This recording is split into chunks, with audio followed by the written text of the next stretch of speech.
আসসালামু আলাইকুম everyone, welcome back to my channel.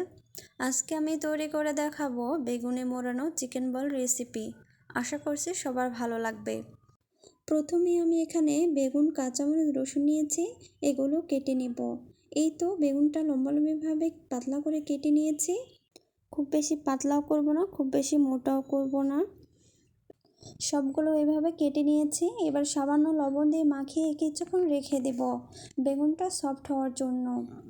এই তো এবার আগে থেকে চিকেনটা মশলা দিয়ে মাখিয়ে রেখেছিলাম, ব্লেন্ডারে সামান্য ব্লেন্ড করে নিয়েছি। আপনারা চাইলে শিলপাটাতেও বেটে নিতে পারেন।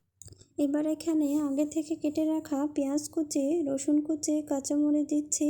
এগুলো হাতের সাহায্যে ভালোভাবে মাখিয়ে নিচ্ছি।